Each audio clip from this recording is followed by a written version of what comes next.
Assalamualaikum warahmatullahi wabarakatuh.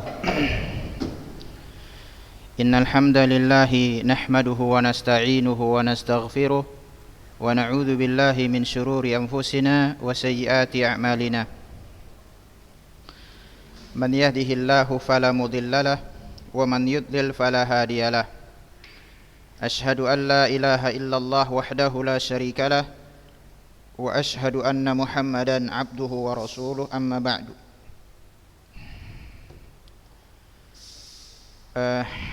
Kita kembali ya talibat, berjumpa secara daring mempelajari fikih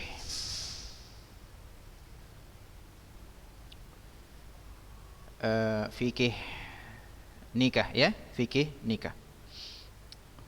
Baik. Meskipun ya antunna yang mempelajari fikih nikah, tapi anak kelas 11 yang menikah, enggak apa-apa ya, enggak apa-apa. Antunna harus sabar 1 semester lagi. Baik, kita terakhir berkaitan tentang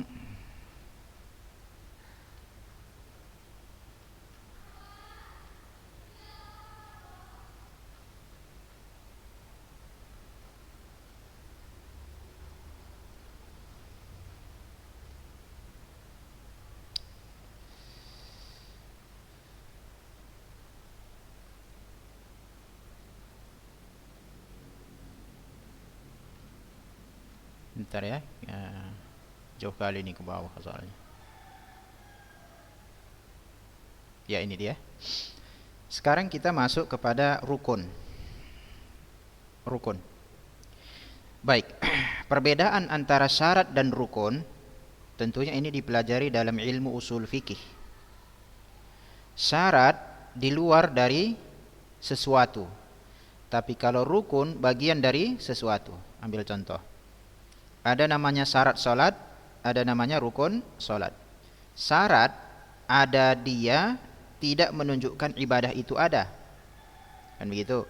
Contoh, syarat sah salat wudu, bukan berarti asal orang berwudu sudah pasti setelah itu dia salat. Ada salat enggak? Bisa jadi kan waktunya belum tiba. Tapi kan orang berwudu bisa saja untuk baca Al-Quran, untuk berwudu ibadah dan lain sebagainya. Paham ya? Tapi kalau orang mau beribadah harus dia berwudu. Bersalat misalnya harus dia berwudu, karena itu syarat sah. Bukan berarti setiap orang yang berwudu pasti setelah itu dia salat. Enggak, ya, karena bisa jadi syarat ada, ibadah belum ada. Alasannya waktunya belum tiba. Itu sekedar contoh. Begitu juga dengan syarat, adapun rukun, dia memang bagian dari ibadah tersebut. Contoh, takbiratul ihram, Allahu Akbar, rukun dari salat. Bagian dari. Kalau enggak ada rukun, salat tak ada. Ya? Kan gitu. Kalau tidak ada rukun, salat itu tidak sah. Rukun bagian dari ibadah. Syarat dia bukan bagian dari ibadah, tetapi hanya sekedar syarat dia, syarat sah. Tapi rukun bagian dari ibadah itu, bagian memang masuk ke inti ibadahnya. Gitu. Berdasarkan gambaran di atas, maka syarat nikah dan rukun nikah sudah bisa dipahami ya. Syarat nikah ada syarat belum tentu ada pernikahan. Tapi kalau rukun nikah, dia memang bagian dari pernikahan itu. Contoh misalnya kemarin syarat nikah itu wali. Wali ya, wali syarat sah nikah. Baik. Tidak mesti ada wali pernikahan ada, enggak. Misalnya si Aisyah ada walinya, misalnya kan. Bukan berarti si Aisyah ini ada wali otomatis pernikahan ada. Kan harus ada perencanaan, ada ikhwannya, ada ininya dan lain sebagainya. Itu kira-kira perbedaannya antara syarat dengan rukun. Kalau rukun, dia memang bagian dari inti pernikahan itu. Lihat ini. Rukun pernikahan berpijak padanya dan terwujud dengannya. Tanpa ada rukun ini maka tidak sah. Oleh karena itu, ya, inilah yang menjadi patokan syarat sahnya atau terjadinya pernikahan. Sehingga yang mensahkan, artinya yang menjadikan akad itu sah, Bukan nanti sahid. Sah nikah ini, sah. Kalau mereka nggak ngomong kayak nggak sah, nggak. Apabila 3 ini terpenuhi, pernikahan selesai. Pernikahan terjadi, masuk Ustaz. Kita ambil contoh. Yang pertama, bukan contoh, rukun itu ada 3. Yang pertama, 2 pihak pelaku akad. Ada mempelai, pria dan wanita yang bebas dari penghalang-penghalang pernikahan yang sudah disebutkan di atas. Penghalang pernikahan bagi wanita ada, ya, nggak ada walinya, atau dia kalau sudah menikah dalam masa cerai misalnya, atau ditinggal wafat, ada iddahnya, ya. Atau nanti penghalang pernikahan itu karena memang saudarinya dan lain sebagainya. Nanti kita bahas di bawah. Ya, dan akan diperinci di bawah. Berarti dan ada diperinci di bawah pembahasan muharramat, wanita-wanita yang haram dinikahi. Tak boleh bernikah dengannya secinta apapun Anda dengan si dia, tetap saja tidak boleh menikahinya. Ya. Atau secocok apalah ya, kalau si cinta apa ini berarti pacaran dia duluan ya. Secocok apapun Anda dengan si dia, Anda tidak bisa menikah nanti ya. Yang penting di sini titik permasalahan adalah akad. Terjadi akad antara mempelai pria dan wanita. Yang kedua, ijab. Apa itu ijab? Kalimat yang berasal dari wali, orang tua, atau wakil yang menduduki kedudukannya. Misalnya orang tuanya jauh, dia wakilkan kepada seseorang dengan menggunakan kata menikahkan atau mengawinkan. Contoh misalnya, aku nikahkan atau aku kawinkan engkau dengan putriku.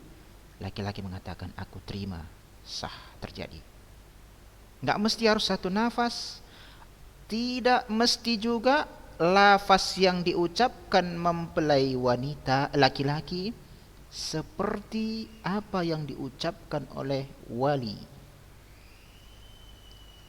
Barang siapa yang menetapkan harus seperti itu, dia harus mendatangkan apa? Dalil. Contoh, aku nikahkan engkau, bukan begitu awalnya. Kalau pengalaman Ustadz ya, si fulan saya, itu diajari apa itu kuahnya. Nah, apa yang mereka pelajari selama mereka belajar itu kok seperti itu. Tapi waktu itu Ustaz semester 7 syariah lagi, fikih perbandingan mazhab lagi jurusan Ustaz, yang semua guru Ustaz itu ya dari 5 negara, ya, dari 5 negara, bahkan 6 pun lebih, ya.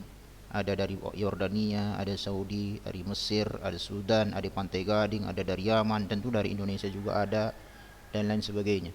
Ada dari Kuwait, ya kan, beraneka ragam. Kita ambil ilmu dari lintas para ulama ahli ilmu dari lintas negara, tiba-tiba sampai di Pancur Batu, ya kan, kayak orang bodoh aja Ustaz dibuatnya, disahadatkan lagi kayak Ustaz belum Islam saja. Kemudian diajari, kalau bisa saya ajarilah semua orang yang ada, hatta kuat-kuat wakil-wakilnya itu saya ajarkan bagaimana fikih nikah sebetulnya, begitu. Tapi kan orang jarang mau, itu gengsi lah kan gitu ya. Bisa-bisa Ustaz nggak jadi nikah, jadinya ribut. Tapi begitulah negeri kita ini, nakku. Nah, paling tidak kita tahu ilmunya dulu. Ijab, kalimat yang berasal dari wali, atau seperti tadi ya, aku nikahkan si fulan saya, harus begitu itu nanti, kan gitu ya, di sebagian tempat. Ya, kecuali kalau kita lobby pula, kita ajari kan, kita kasih tahu, aku nikahkan engkau dengan putriku si fulanah binti fulan dengan mahar sekian dan lain sebagainya, saya lupa. Lalu Ustaz jawab karena apa sendiri kan, saya terima begini-begini. Oh, enggak sah, ulang-ulang katanya, harus seperti. Pusing Ustaz dibuatnya, hampir tak jadi menikah, kan gitu. Maka barang siapa yang menetapkan lafaznya dengan lafaz tertentu dan tidak boleh diselisihi, maka dia diminta apa? Minta dalil. Anda dapatkan ini dari mana? Coba buka mazhab Syafi'i, seluruh fikih mazhab Syafi'i, cari yang seperti ini di mana Anda dapatkan, kita tantang. Pasti dia menangis, nggak akan ketemu itu. Tapi memang seperti itulah di negeri kita ini ya. Kebodohan luar biasa. Dan mereka pula yang di atas. Nggak apa-apa lah, paling tidak kita belajar sekarang ini biar antuna tahu. Tapi maksud Ustadz ini ya syukur-syukur lingkungan sunnah, lalu kita yang atur semua kan gitu. Kalau lingkungan Ustadz kan masih luar biasa ya di Pancur Batu. Nah, ya, menikahkan atau mengawinkan itu bahasanya. Aku nikahkan engkau, aku kawinkan engkau dengan putriku si fulana. Saya terima, udah selesai. Maharnya nggak disebut, Ustaz. Kalaupun nggak disebutkan mahar, sah itu. Nanti maharnya bagaimana? Dikembalikan ke mahar wanita di tempat tersebut. Apa biasa mahar yang berlaku di tempat tersebut? Berapa angkanya? Begitu, ya. Mahar jangan mahal-mahal, ya. Jangan pula kalian minta 100 juta atau 1 kilogram emas. Biasanya sih orang tua itu, orang tua, ya, orang tua. Rugi. Setelah yang kedua ini ada namanya qabul. Ada lafaz apa itu qabul? Kalimat yang berasal dari mempelai pria atau wakil yang menduduki kedudukannya dengan kata. Misalnya kan si prianya nggak ada, ya, entah lagi studi atau bagaimana, boleh wakilkan. Seperti ini pernah terjadi dengan menikahnya mantan presiden kita terdahulu, Pak Abdurrahman, Kiai Haji Abdurrahman Wahid. Waktu itu beliau masih di Mesir menikah itu, ya, pakai wakil gitu, ya. Menduduki kedudukan yang ini. Saya menerima atau saya rela dengan pernikahan ini. Nah lihat, saya terima udah jadi. Saya rela dengan pernikahan ini. Saya terima, udah diam saja pun dia udah sah itu. Maka saksi fungsinya bukan mengoreksi akad ijab dan qabul. Enggak, dia hanya menyaksikan telah terjadi proses pernikahan, bukan mengoreksi apa yang dikatakan oleh wali dan apa yang diucapkan oleh mempelai pria. Dia hanya sebagai saksi, lihat, udah terjadi, bukan pula dia yang menjadi tukang fatwa. Nah, di tempat kita lain, saksi itu adalah tukang fatwa. Dia pula yang menentukan sah atau tidak. Kenapa bisa terjadi seperti itu? Karena ditanya saksinya. Udah sah kira-kira Pak saksi? Oh belum, kata dia. Selama ini pun kerjanya nyangkolnya di ladang. Ya kan? Baca Al-Quran belum tentu bisa. Barangkali dapat pula saksi seperti itu kan gitu, misalnya ya, misal contoh aja ini, ya. Nah, itu masuk Ustaz, ya. Jadi adalah rukun itu. Kalau tiga ini satu saja tak terjadi, nikah nggak sah. Seandainya syarat-syarat terpenuhi semua, tapi yang laki-laki dia mengatakan saya tidak terima, oh udah nggak jadi, nggak jadi. Kan bisa juga berubah pikiran dia kan. Setelah berpikir-pikir dia, aku masih studi pula ini gimana? Berubah pikiran dia, saya tolak, nggak jadi. Ya, meskipun jarang lah itu ya, jarang terjadi, belum pernah kayak. Tapi seandainya ada seperti itu nggak sah. Atau misalnya ijab qabulnya enggak, ijab tak ada, ijab ini tak ada, ya. Artinya adalah duduk-duduk ada mempelai laki-laki segala macam.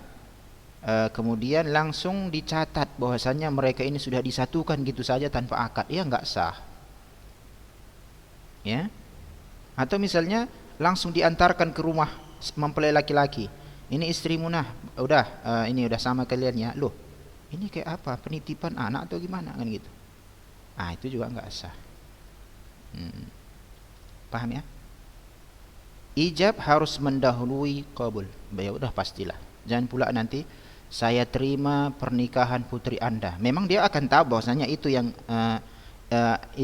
akan diucapkan oleh wali pria, wali wanita kan gitu. Misalnya laki-laki pula dulu udah semangat dia kan, saya terima pernikahannya Pak. Baru walinya mengatakan saya nikahkan putriku. Terbalik, ini nggak sah. Ijab dulu, baru qabul. Paham ya? Oke. Cuma ini pun setelah kalian mengetahui hal ini, nanti kalau kalian menikah, mana tahu kan ada orang tua yang belum kenal sunnah, ini ajarkan sama mereka, sampaikan, ya, sampaikan begini. Toh kalau orang tua sosok pandai pula nih kan gitu, itu juga udah sarjana kok yang nanti yang menikahkan lebih tahu kan, ya udah nggak usah dibantah, Ya, yang penting hujah telah tegak, hujah telah tegak. Enggak usah dibantah, yang penting kasih tahu bagaimana dan sebagainya. Kemudian, masuklah kita wanita-wanita yang haram dinikahi. Yang udah pasti ya wanita yang bersuami lah. Itu yang udah pasti. Makanya wanita ini sangat mulia sekali, luar biasa kalian ini. Kok mulia Pak Ustaz?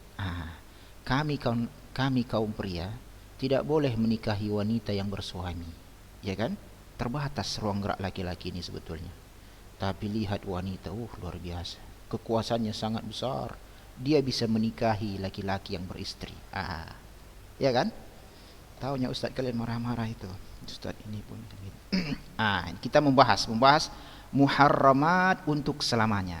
Wanita-wanita yang haram dinikahi terbagi menjadi 2. Selamanya dan temporal, sementara waktu. Ada batasannya. Ya, selamanya dan temporal. Kan gitu. Wanita-wanita yang haram dinikahi ada 2, ya. Haram selamanya, haram secara temporal, sementara waktu. Yang pertama yang haram selamanya. Ini perlu kalian buat bagannya kayaknya biar mudah ini. Ini kan bentuk narasi dibuatnya. Ringkas kan gitu ya. Pertama adalah perempuan yang haram dinikahi karena penyebabnya qarabah, kerabat.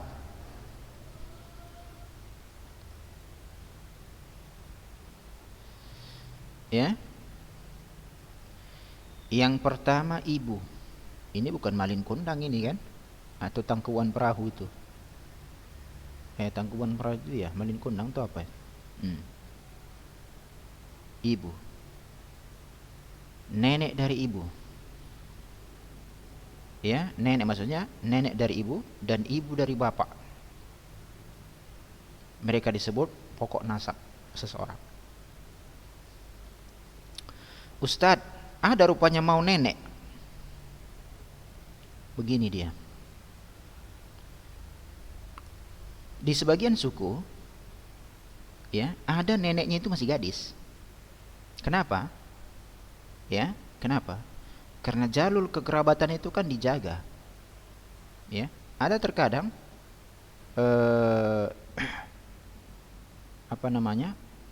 menikah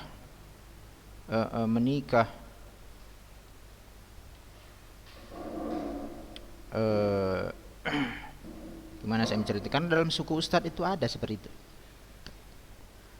Ya, dia melahirkan masih kecil.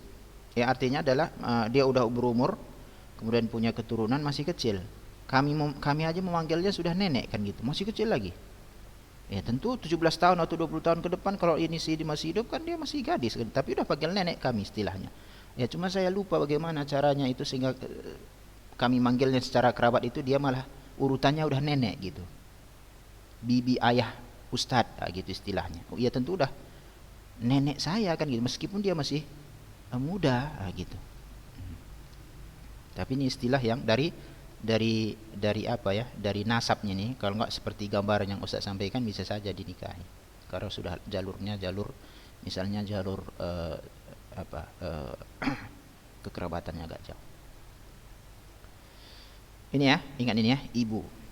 Zaman sekarang nakku luar biasa. Ibunya pun memang bukan istri ya, tapi mereka berzina. Banyak kita lihat sekarang ini akhir zaman. Yakni Allahumma musta'an. Ibu tidak boleh dinikahi. Yang kedua anak perempuan. Cucu perempuan dari anak laki-laki dan cucu perempuan dari anak perempuan yang disebut dengan cabang. Ini tidak boleh dinikahi selama-lamanya. Bagi laki-laki nih ya, ini kan cerita untuk perempuan ini. Saudara perempuan sekandung, seayah, seibu. Nasab dari bapak ibu. Ya. Saudara perempuan sekandung, seayah, seibu. Ya, seayah berarti lain ibunya, seibu berarti lain ayahnya. Tidak boleh kita nikahi. Tidak boleh laki-laki menikahinya. Keponakan perempuan. Anak perempuan dari saudara laki-laki sekandung.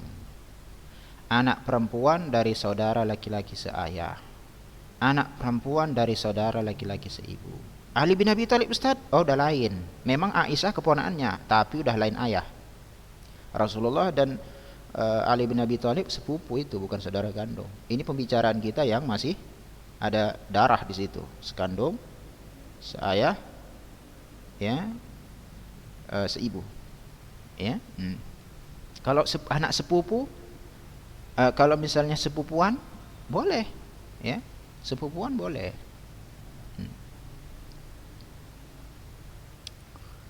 Karena Ali bin Abi Thalib ayahnya Abu Thalib, Rasulullah ayahnya Abdullah. Abdul Muttalib sebagai kakek Nabi kita dan Nabi Abdul Muttalib itu memiliki 10 putra 5 putri dari berbagai istri. Nah kebetulan Abu Thalib dengan Abdullah itu Abdullah dengan Abu Thalib itu seayah seibu dia. Nanti Abu Lahab baru seayah doang, seayah lain ibu mereka. Abu Lahab itu juga paman Rasulullah, tapi satu ayah, ayah Rasulullah itu Abdullah, satu ayah lain ibu dengan Abu Lahab. Nah gitu. Nah kondisi Abdullah dengan Abu Thalib, Abdullah kan ayah Rasulullah, kemudian Abu Thalib lahir darinya Ali bin Abi Thalib, kan gitu. Udah sepupuan mereka, sepupuan mereka. Nah, bukan lagi kandung, yang kandung itu ayah mereka, kan begitu. Nah tatkala Ali bin Abi Thalib menikahi Fatimah, sebetulnya kedudukannya apa? Keponaan, iya kan? Keponakan. Tetapi dia dengan Rasulullah, ya, bukan lagi saudara kandung, tapi sepupu dia, ayah mereka yang sekandung. Itu boleh. Berarti misalnya kasusnya sepupu ayah kalian boleh menikahi kalian. Sepupu ayah kalian boleh menikahi kalian, itu boleh. Tapi dalam adat, waduh, petir menyambar di mana-mana, bahaya. Itulah di negeri kita. Nomor 6, bibi dari jalur ayah, saudara perempuan ayah ini ya, sama dengannya bibinya bapak dan bibinya ibu, disebut dengan cabang kakek nenek dari jalur ayah. Bibi juga tidak boleh kita nikahi, ya. Bibi tidak boleh kita nikahi. Bibi baik dari bibi dari ini, kok bibi dari ibu di bawah, ya. Bibi dari ayah sama dengannya bibinya bapak dan bibinya ibu. Tidak, ini cabang kakek nenek dari jalur ayah. Yang ketujuh, bibi dari ibu, saudara perempuan ibu. Ya, jadi bibi kalian, yang ibu kalian punya saudari perempuan, itu nggak boleh nanti saudara laki-laki kalian menikahinya, gitu. Ya, mereka disebut dengan yang mana ini? Mereka disebut dengan cabang kakek nenek dari jalur ibu, ya. Bibi dari jalur ayah, bibi dari jalur ibu. Wanita-wanita di atas tidak halal dinikahi dalam keadaan apapun berdasarkan firman Allah ini.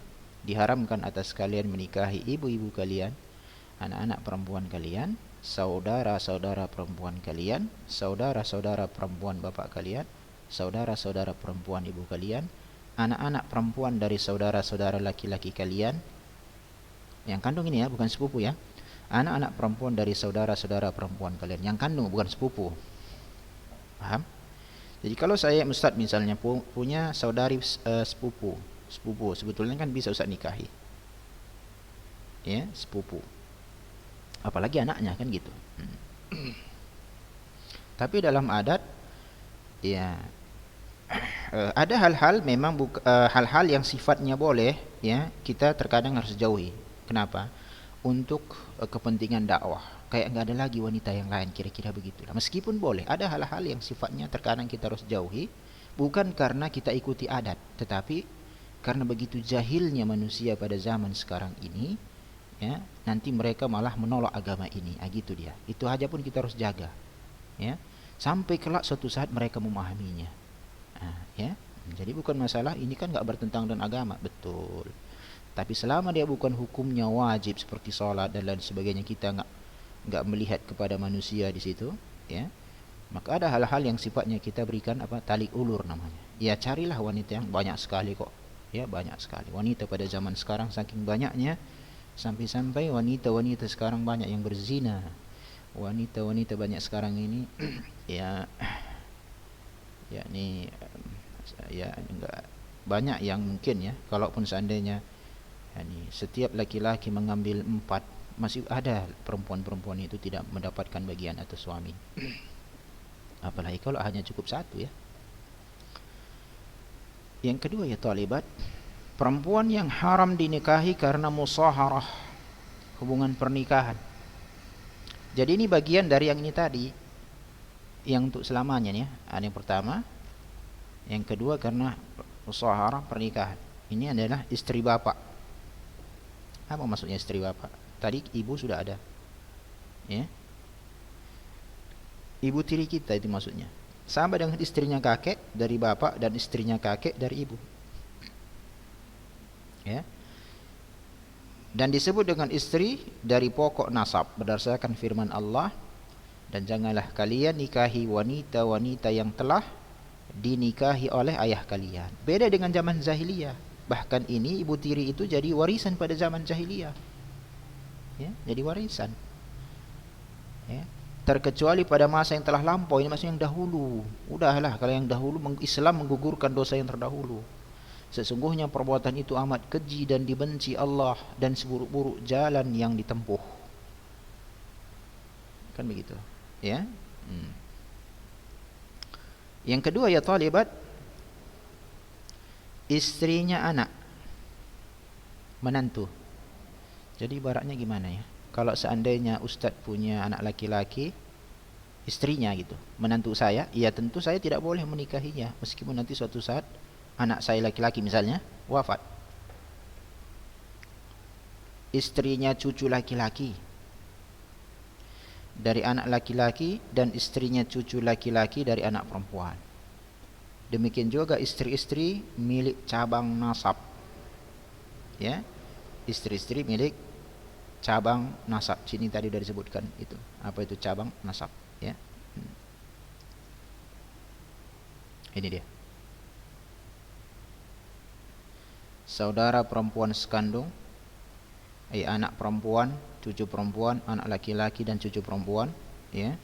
Disebut dengan cabang nasab. Ini perempuan cerita ya, bukan laki-laki, bukan kebalikannya. Ya. Cucu laki-laki dari anak perempuan. Istrinya anak, istrinya cucu laki-laki dari anak laki-laki, dan istrinya cucu laki-laki dan perempuan. Demikian juga istri-istri milik cabang nasab berdasarkan firman Allah, dan diharamkan bagi kalian istri-istri milik anak kandung kalian, menantu. Menantu tidak boleh dinikahi. Ya, misalnya cerai kan gitu ya. Maju pula ayahnya atau mantan mertuanya yang menikahinya. Oh, itu tidak boleh, ya. Taib, berapa lagi nih? Ada 4, 5. Taib, entah selesai waktu talibat. Yang ketiga ini insyaallah akan kita ambil pada pertemuan kita hari Kamis biiznillah. Ya. Ada 3 lagi nih, 4, ya, 5, 3 lagi, ya. Baru nanti perempuan yang diharamkan karena susuan, ya. Taib, hadir Yasmin, Sofi, Alisa. Taib. Oke. Demikian. InsyaAllah akan kita lanjutkan pertemuan kita ini pada hari Khamis biiznillah. Wassallallahu wasallama ala nabiyina Muhammad. Wallahu a'lam. Assalamualaikum warahmatullahi wabarakatuh.